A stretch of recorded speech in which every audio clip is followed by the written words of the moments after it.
రైతు మిత్రులకు మరియు అన్నదాతలకు కర్షక సోదరులకు అందరికీ నమస్కారం అండి. ఇది మా ఊర్లో ప్రవహించేటువంటి ఏరు.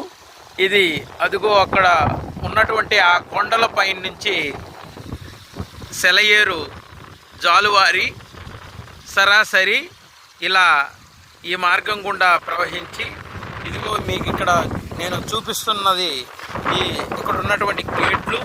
ఈ గేట్ని అధిక ప్రవాహం వచ్చినప్పుడు ఓపెన్ చేస్తారు.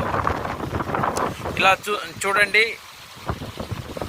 ఈ సెలయేరు చాలా వేల ఎకరాలకి సాగునీరు అందిస్తుంది. ఇది సరాసరి బంగాళాఖాతంలో వెళ్ళి సులూరుపేట దగ్గర బంగాళాఖాతంలో వెళ్ళి కలుస్తుంది. ఇక్కడ చూస్తే ఈ డ్యామ్ దగ్గర టోటల్గా ఇక్కడ మెట్లు కూడా పెట్టున్నారు. ఈ కింద దాకా వెళ్ళి మెట్లు పెట్టున్నారు. అక్కడక్కడ కాలువలలాగా ప్రతి దగ్గర తీస్తున్నారు వాటర్ అనేది ఫ్రీగా వెళ్ళిపోవడానికి. ఇది ఎక్కువ వరదలు వచ్చినప్పుడు మాత్రమే ఈ పెద్ద గేట్లని తెరుస్తారు. ఈ పెద్ద గేట్లని తెరిచి వాటర్ని పూర్తి ఫ్లోని బయటకు వదులుతారు. మీరు చూడొచ్చు, వాటర్ ఫ్లో చాలా తక్కువ ఉంది ఇప్పుడు. ఇక రాబోయే వర్షాకాలంలో మరి ఎక్కువగా ఉంటుంది ఈ వాటర్ ఫ్లో.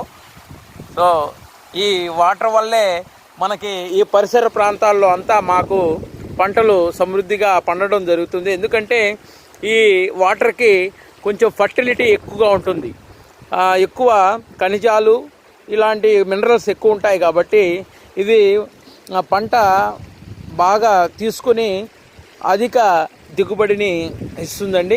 సో ఈ విధంగా ఈ ఏరు మా ఊరి దగ్గర ప్రవహించడం అనేది మాకు ఒక రకంగా అదృష్టం అని చెప్పాలి. సో ఈ ఏటి నీరు ఎన్నో సహజ ఖనిజాలు మరియు మినరల్స్, రకరకాలైనటువంటి పోషకాలు మన మొక్కకి బలంగా అందించి తద్వారా రైతులకు ఏ పంట వేసినా, అంటే కూరగాయలు కానివ్వండి, లేదా వరి, లేదా వేరుశెనగ, లేదా పత్తి, ఏ పంట వేసినా కూడా అందులో మనకి పూర్తి స్థాయిలో అధిక లాభాలని ఇవ్వడంలో ఈ ఏటి నీళ్లు మనకి సహకరిస్తున్నాయి. తద్వారా ఇక్కడ ఏ ఇబ్బందులు లేకుండా రైతులు సక్రమంగా పండించగలుగుతున్నారు. ఎప్పుడు వాటర్ వస్తుంటుందండి, ఒక సమ్మర్ సీజన్లో తప్ప. థ్యాంక్ యూ అండి, ధన్యవాదాలు.